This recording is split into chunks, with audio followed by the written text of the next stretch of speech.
If you arrive in China without any planning, you might have a bad experience. That is the reality.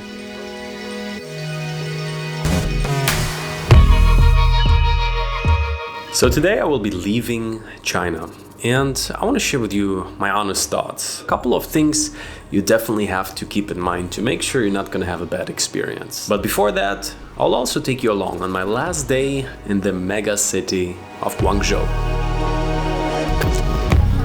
So good morning! Welcome back to one of the biggest cities in the world.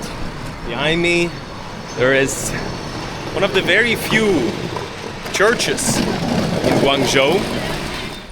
Really, depending where you are in Guangzhou, it looks like two different cities. It can be either super modern, in some ways futuristic, or you can also see the old life in China. And this is pretty much where we have been staying. So for now I saw there's some type of ferry port. Here you see things you might have never seen before. A dry dock. Guys, we're heading right now to the metro.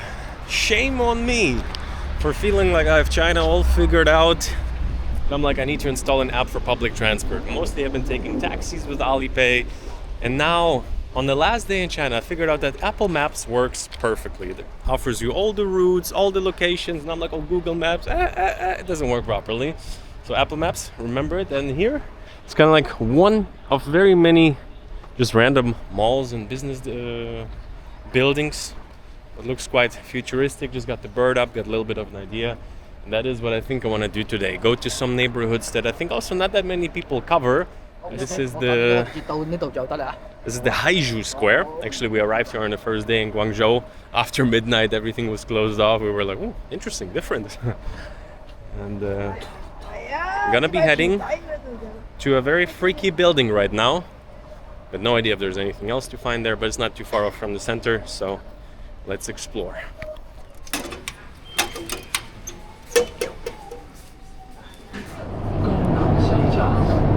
The train is arriving at Canton Tower. We got into... Where are we? Oh, there's like a type of exhibition center for the most part. We should go there. Sorry. No, this. No. Sorry. Sure. So really cool thing about China is definitely that they have so many of their own different tea, coffee chains. Mostly tea. Coffee is actually... They have the Starbucks and they have the Luckin Coffee that we just checked out, and it was... Some locations are nice, that one wasn't. But here, actually for like $2, you can get like a... I'm not the biggest fan. Boba, if you can do low sugar, I like it actually. But yeah, very cool, different drinks. And the whole packaging and marketing, that is, I would say, top notch. I mean, just look at that. So many bobas, huh? So like I mentioned, really want to get an idea of why Guangzhou is so famous, the architecture. And this is basically where one of the largest fairs is happening, the Canton fair, but as of right now it's not going on, other than very impressive infrastructure. And we got to what I would say is like an upper middle class residential area, maybe even upper class, a bit older buildings, but pretty fancy. And we're walking towards right now the most modern one. I could show you a shot, maybe you've seen it already. But yeah, very interesting in Guangzhou is to see the real Chinese life. And what we were talking now with Liza is that right now school is over. So mostly it's grandpas picking up the children, strolling them around. Probably mom and dad at work. Grandma's, I don't know, at home cooking or chilling, living a good life, who knows. But it's actually quite sweet to see, because in most cultures that I know of, in my culture, grandpas are usually a bit lost at that age, but here they're very busy, and that's nice to see. Here is what do you think what it is? Like a casino, a hotel, perhaps? Somebody's ego project? No, it's a business school. It's quite funny actually. So huge residential building behind it, and yeah, it looks like we have to walk around here. So made it all the way to the Canton Tower. I just looked it up. It's 630 meters tall, but it's not considered a building, because the tallest building in Guangzhou is that one you're seeing, this one. Second tallest is in Shenzhen, and the tallest is in Shanghai. So it looks like I've seen top 3 tallest buildings in China, and I guess because nobody's actually living in that thing, it's just a spike. But a pretty cool one, yeah, it's huge. And you can go all the way up. Actually, there's like little bubbles, little roller coaster upstairs. But let's go to the real thing, which is on the other side of the water.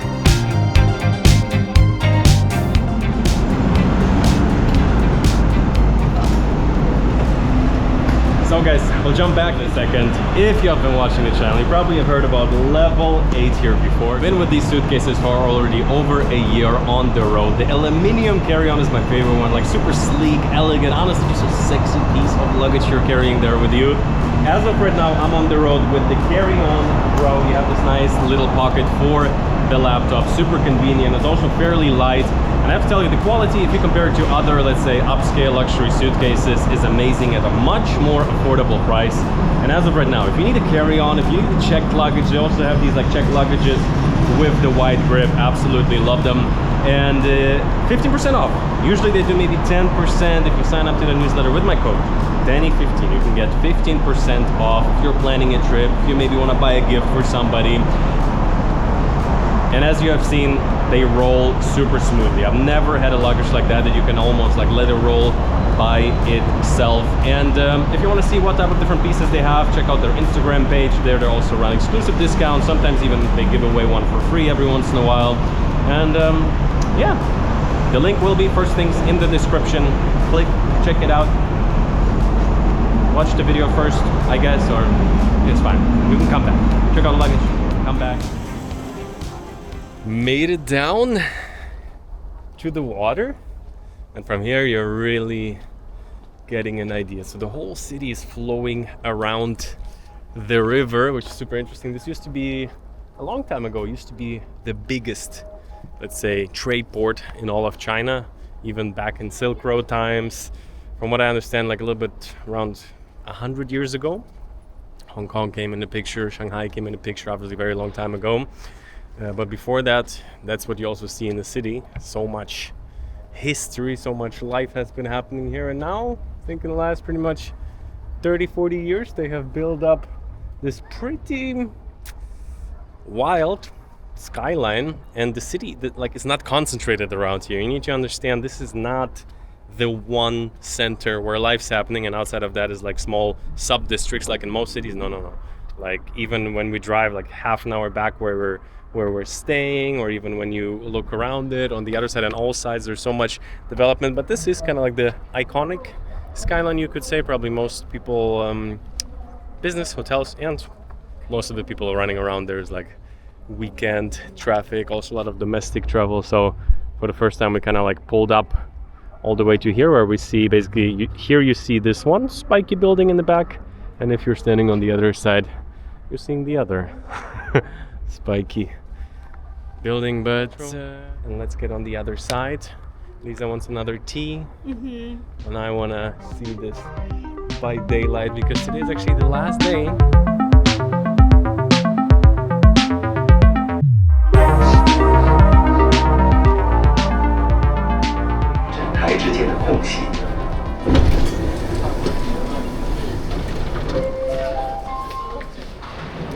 Here we are. Now this area is really a bit wild. It's like one big playground of different buildings. This over there is actually the famous library. So let me take you for a bit of a walk. And so let's talk. As you see, there's some crazy party going on in the back. But here, that's really cool. I can only imagine how it is on the weekends. Right now is like a Thursday, I believe, living a good life when you're not sure what day it is. But basically, super nicely developed park. A previous evening I was here, and in the very front there's kind of like a little bit older malls, not the nicest, but in the front there's like freaky, beautiful architecture, like the Guangzhou library, a really nicely executed modern library. The famous spike, as you see, it looks like as if it's just there in the back, but you realize the platform is very wide. And what I want to talk to you about is just my thoughts on Guangzhou overall. Maybe gonna walk into a couple more side streets later, but in some ways It's not my favorite city. I actually expected it to be more similar to Shenzhen. I was even thinking maybe I would like it more than Shenzhen. But I think Shenzhen for me was really like, wow, the future of China. And what makes Guangzhou, though, I think in some ways for most people probably even more interesting to visit. Like I'm a big, let's say, architecture, city planning enthusiast, if you will. I really enjoy walking through different cities, seeing how they're structured, how people are living, and also, like, let's say, the life quality. And Guangzhou was very interesting from the perspective, probably more interesting, of just seeing the old and the new over the last pretty much 3 days here. Wow, very on point. We haven't seen it yesterday. It's like their own steamed buns. Wow, yeah. Their something like sweet dessert installation. Their electric think it might be cars. eggs. Wow. Yeah, they do like their stuff playful around here.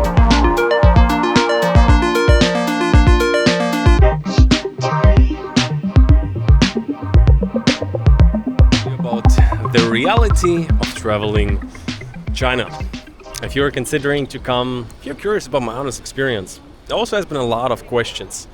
This is right now my, depends how you count it, third visit this year.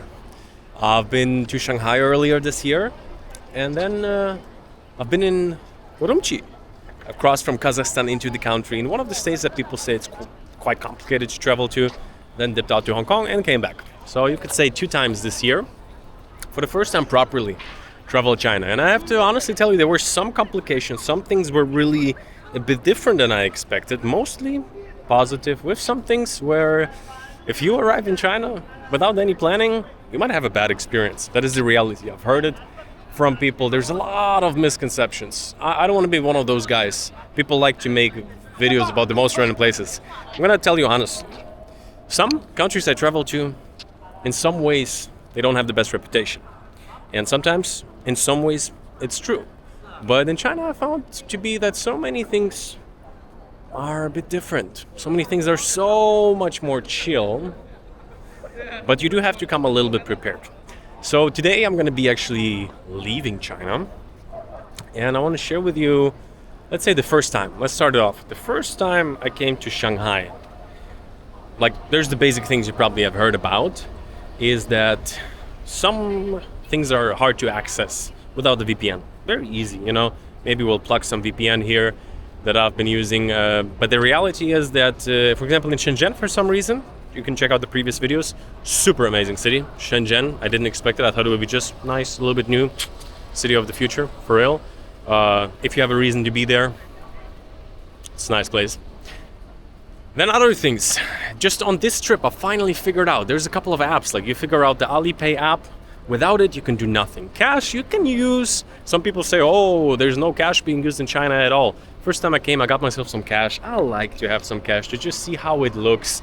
Reality is, yes, most people completely use Alipay or WeChat, but they have really optimized the app that is pretty easy to use. You sign up, it takes a while, you have to press on the translation button. It's just to get the very practical things out of the way. Those are the 3 things you really need to know.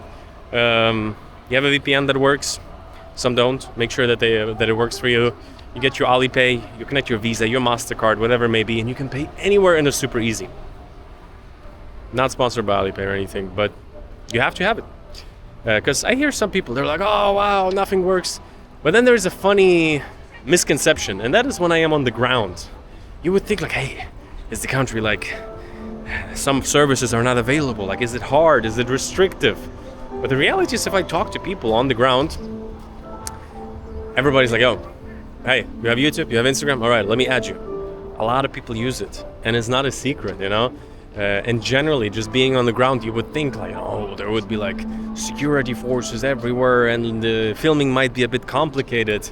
And I've been in freaking Xinjiang, a place that I just wanted to see how real life looks on the ground, and I did. You can check out the video. It's not in any way like a journalistic video. I was just walking on the street, seeing how life is, eating some food, seeing some, let's say, I was often calling them Uzbeks, very similar culture, really cool food. And there I was thinking it might be like hard to film. anywhere. Also completely free to walk anywhere you want. Filming is actually even much easier in China than in many other places because everybody with the local social media platforms are like heavy on social media. So most people don't even mind you filming, just maybe because depending if you're in a city that has like less people traveling through it, maybe some people might be surprised to see you. But in big cities like I am right now in Guangzhou, leaving soon, gonna take you along today. Nobody really cares. So that was another little misconception. Also, like some people say like, hey, if you like do something wrong, if you cross the red line or if you smoke in the wrong place, you might be in trouble. And the reality is, in terms of a certain soft freedom, I found it out once again for me, everybody's chilling here big time. Like, not to say that everybody's just smoking anywhere, kind of, in like more rural areas, but the thing is, the country is really made for the people. This is what you realize. Like all the different services, most things are really digitalized. There's also the old life, and even the more touristy cities like Shanghai, there's some more touristy areas, but mostly because the country doesn't rely on tourism, it's an opportunity to dive into really one of the largest and most influential cultures right now, just because of the sheer population. And let's talk about it a bit more. I would say it's time to already soon leave, so I want to check out a little bit the side streets here. So I've already got out of the way the things we need to definitely take care of, but just let's review a little bit what I've seen of China so far, the different cities. Alrighty, so let's slowly make our way towards, need to pick up the luggage, heading to the airport soon. And I think on the way I'm going to share with you a couple of things. You want to share your thoughts? Yes. First time in China, Liza. First time in China, and I thought it's quite similar to Hong Kong or to Thailand, or I thought it's Let's just wait here outside. yeah. Let's talk. Whoop. I thought it's just different. I thought it's more dirty. I also heard lots of stories about China from my friends who worked in China like 5 years ago, maybe even 10 years ago. So and they didn't have like a very nice experience, maybe because they were in small cities, but so And also far, a long time ago. and also a long time ago. Well, but I noticed you're like, wow, this is actually, you know, like Yes, and I was super impressed because all my expectations were not correct. Like, so yeah, super modern, very like comfortable for living. I feel like there are lots of small details for people, like the yeah. public toilets, the shops in every metro, rentable things like rentable bikes, things like that everywhere. yes.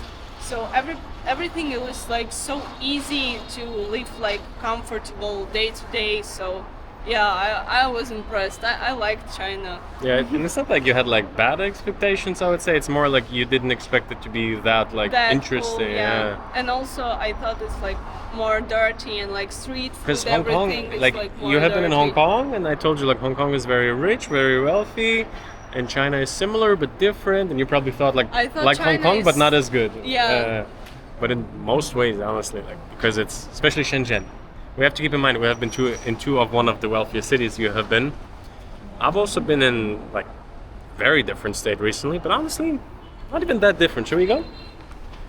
Opa. So Liza also made a couple of videos actually in the last 6 days we were here, so check it out. Spring Plaza, what is this? Oh. Oh.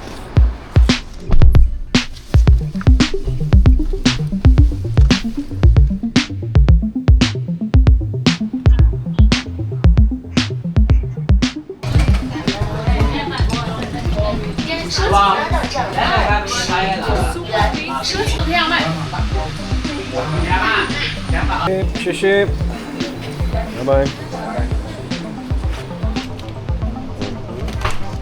So here we are, slowly but surely rolling out. The airport's actually a good bit outside of the city, but with metro should be less than an hour. Station is there, yeah. And scooters driving on the streets, very common. I love it though. Just jealous I don't have an e-scooter. back. Square 去往广州城市。 Oh, I need to the toilet. All right, do it. So guys, we made it to the airport, and the Shenzhen airport was sick. This one's a little bit older, but still very cool, very playful. Let's get to the gate and let's talk. Let's get to the check-in. Oh, wow, I'm so tired. So did a little bit of a repacking there. I think today I already got 20,000 steps in. My feet were burning. Right now flying to Bangkok. And I have to say I'm a bit embarrassed of myself, but I'm ready for the warmer temperatures. Proper. And I identify me as a proper Bangkok tourist. So guys, to share with you a little bit, we were just joking, reflecting a little bit on the time for Liza, the first time in China ever. She had really different expectations, and if I think about it, if I reflect on myself, like, you know, the way you look at the world, me maybe at this point would be quite long ago, you know, like first time I was in Asia was in 2018, maybe late 17. It was really eye-opening experience, but by now really familiar with a lot of different things, but yet China was always kind of like a little bit of a thing. How is it going to be? And then we were joking with Liza, it's like, look, if you arrive in China and you're not prepared technologically, and basically what's going to happen is none of your technology works and nobody speaks a single word. Pretty much, in most places, you know, in many places, often situations.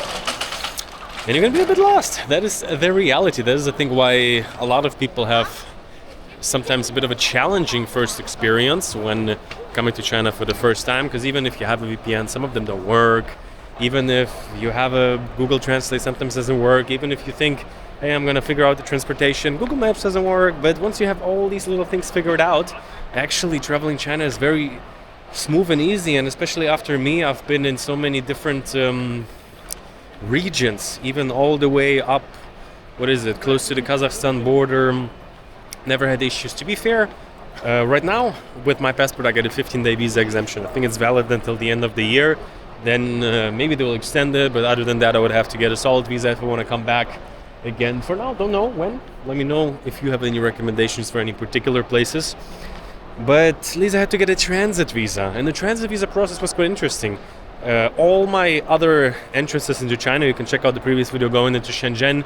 Basically, I flew into Hong Kong, and then we took a ferry back to Shenzhen so Liza can get a visa on arrival. Transit visa, 6 days. And wow, there was a lot of questions. I think transit visa is much more thorough. I think you have to have your flights and your so you're connecting flights and your reservation, hotel reservations. They check on that, sometimes with more or less questions. And I have some pretty creative passport stamps, which honestly I'm right now considering to maybe, I don't know, apply for a second passport. Because this passport, we'll see how I'm right now going to be exiting China. I think everything should be fine, everything should be easy. Because entering the first time, when I wasn't kind of like with the person that's doing transit visa, was no problem. But we got to ask so many questions. But then again, at some point, especially in recent times, I've been questioned quite a lot. Basically, I traveled to, all of Central Asia pretty much, and including Afghanistan. So now with that stamp, check out the videos. It was a fun adventure, but not even sure if it was worth it. But again, can easily fix it. Just apply for a new passport, have it nice and fresh. They understand these things, I think. Haven't done it before. But to keep talking about China again, that's what we were reflecting most of the day, to share with you a little bit also my full experience. So before coming to Shanghai, it was really like, hey, is it gonna be easy to freely move around? I'm like, Shanghai, big city, probably fairly a bit more liberal when it comes to rules, because I think there is a perception that generally China is somewhat rather strict in some ways. And honestly, I think in some ways it is, but at the same time, China is very strict, but in other ways also very loose and chill. Very, yeah, we'll be fine. Like even filling out some of the visa papers for the transit, the girl was just like, yeah, it's fine. Put whatever. Like, I was like, I'm gonna put exactly where I'm gonna be staying here. Like, let's say the time that I spend in Germany comes out of me. But so Shanghai then for me was just kind of like the first glimpse where I was like, wow, actually I've been to a lot of places by now, you know? And for me, it's very interesting to always kind of like feel out and look into mentality. And what I'm really curious about in China is that somehow everybody seems very, let's say, expressive and bubbly in a way. And what I mean by that is that in some countries, when there's a security or something, you see people get a bit anxious. People get a bit, oh, wow, should I go here? Like if you're somewhere in Europe, in Central Europe, I don't want to name any names. But basically, if you park wrong, like you're going to be snitched on by the first person. They're going to send you off to the government with a picture. Did I get this energy here? Like even like for filming, for walking into some areas, for doing nothing illegal, but still like, you know, running around, yelling into a camera. It gives you always quite a good platform actually to feel out a certain soft freedom in the country. And I talk a lot about, you know, got a world to see, building a life of freedom around the world. Again, don't get me wrong. Living in China, I think you definitely have to follow the law to a T, because you probably are gonna, you know, once you get the wrong eye on you, and who knows, some people might say like, oh, you by like talking so freely, making videos about China. I don't know. I think I'll be fine because generally, I genuinely enjoyed my time here. I was genuinely impressed by a lot of it. Which doesn't mean that I'm just like walking around like, oh, wow, so nice, so amazing.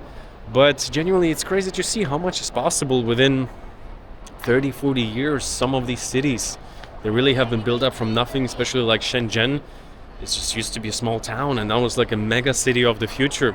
Definitely check out the video if you haven't yet. And a big question that always comes up. So that's just kind of like, I was in Shanghai, and then I was, again, very nervous. How is it going to be? I'm going into Xinjiang. I go there, and I run around everywhere, all over the city, local areas, central areas, and nobody gives anything. Security guards look at me, police looks at me, point to my camera everywhere. And from that region, I think even Chinese people are sometimes like, you can look it up. Like, oh, wow, how is it there? In some ways, similar to the rest of China. In other ways, with its unique touch due to, like, let's say, ethnic minority or even majority in parts of the city being a different one. And I was surprised there once again that, like, yes, in some places more security in, like, perhaps airports and things like that. But again, as a visitor, absolute freedom. But then it just keeps popping into your mind again and again. If you arrive in China unprepared, none of your technology is going to working. You're going to be completely lost. And most people are not going to be able to speak a single word to you. That is the reality. They do use Translate here very commonly. So some... But in terms of the big cities and in terms of the soft freedom on the ground, which for me is always very important, because I'm in, like, very, very free countries, you might think, Central Europe, but you're being watched. And I hate that feeling. I hate that feeling of just, like, you're not doing anything wrong, but let's say even, like, raising a camera or something, or, like, look, I can vlog through anything. Like, people might be staring if I have my shot to shoot. It will be done. It can be done, but some countries are in some ways a bit more, how to say it, not anonymous necessarily, but even more so, people are really minding their own business around here. And I like that. For some people it might be rather cold. Some people also have heard, oh, Chinese people are rude. And it's like, well, they're definitely fairly direct. And if there is a language barrier, that's an interesting factor. They say that about, like, Eastern Europeans too. And I'm like, yeah, it can be pretty direct. This morning, actually, I regret some grandpa in the hotel wanted to have a chat, and he's like, how's it going? I'm like, yeah, it's good. I'm good. I was busy, like, transferring files and stuff like that. Are Eastern Europeans rude? Everybody can be rude sometimes, but so basically just sharing my impressions from the ground. Also, the value you get in China, it's like not as affordable as, let's say, Bangkok. Accommodation similar, maybe even a little bit less here. Food a little bit more expensive. Taxis a little bit more expensive. But still, like, you ride on taxis for $4 or $5. You get coffees for $2, $3. You get a meal, depending, local $2, $3. Restaurants $6, $7. I really mean, like, and the quality is top notch for the most part. And Guangzhou, super nice contrast of the old life, like thousands of years of history. Really, people were living here. Like, you see sometimes even how they were living like 100 or 200 years ago. Let's go. Let's check out the check-in. Yeah. Where do we go here? Let's just go in. Why are they standing around here? As of right now, already after midnight, The flight is delayed. Looks like by an hour, maybe more. We'll see. Interesting. So next up is going to be Bangkok, Thailand. And I think I want to take you with me all the way. It's actually quite funny. Liza back there. 6 days visa. And it starts the day after transit visa. The day after entering. So let's say if you enter at 1 p.m., the 6 days starting counting from the next day. We had pretty much a 10-minute buffer on that transit visa. We had a flight at 11:50, which now is delayed, but because we already went through immigration, really milked it, you could say, all the way. And yeah, I'm really thinking what other parts of China I would like to visit maybe someday, hopefully, possibly in the near future. I was just saying we milked your 6 days, huh? Even more. Yeah. No, yeah. What are you reading? The book you gave me. Nice. Very cool book. Sawadee Krap. Kapong Kap. Ah, sir, massage. Oh my god, I'm terrible. I'm too excited. 愿意从遥远的新疆，我们都会为您包邮到家，感谢各位的聆听，再次感谢大家选择。